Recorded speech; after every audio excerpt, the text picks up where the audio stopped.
how is your story going to be told over one song? Will it fit? Do you need more songs? You know, Zesty. Chunky! Number 1, a clear directive of your project. yeah, 100%. I mean, first and foremost, you know what I mean? Like you have to, I guess to break it down, you'd be like, one of the questions you ask yourself is, what are you trying to say with your project? You know, and how are you saying it? So is your project a single? That's still a project. It's still, you know, it has different elements to it. So a single is still a project, but is it a single? Is it an EP? Is it a 2-track, a 3-track? Like there's that part of it, you know, the amount of songs that you need to be prepared for. And I know that sounds silly, but you'd be surprised how many people sort of 100%. call like and just and I guess it's more in terms like, you know, when we're breaking it down, it might seem what's the word? It's obvious in hindsight. Obvious, yeah. But once you go through all of these things, you start to realize how it's like just a trickle down effect. You have to start with the most basic thing, which is getting your shit straight, defining your project, defining, you know, and giving yourself clear guidelines. So one of those things would be, okay, well, how many songs am I doing? If you've got you've got a story, you know what I mean? You're telling a story. Your project is about, I don't know, a breakup, you know?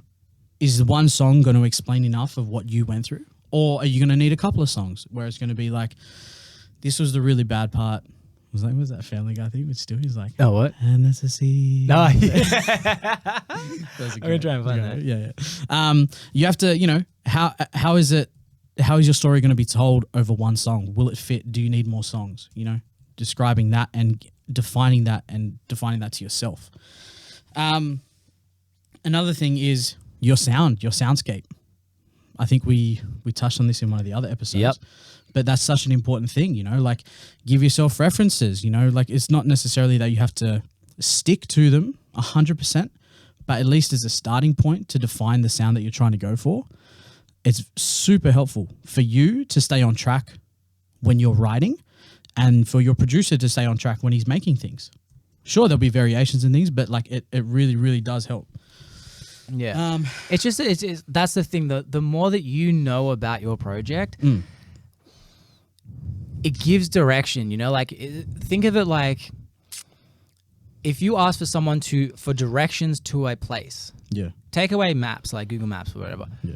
If you ask for directions and they sort of, I don't know, you kind of go this way and then that way, that person is going to get lost. Yeah. And so think of it like that. Like the more you can sort of articulate, and this requires like actually maybe to spend 5-10 minutes of planning time before you even get on the call to the producer. Yeah. Because also there is nothing more fucking embarrassing when you have no clue what you're saying to this producer. Like you want to be taken seriously by this producer.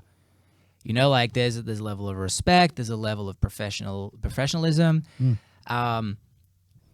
You don't want to look like a guy who can't get his shit straight, because also that producer might then not want to work with you because they're like, their time is money.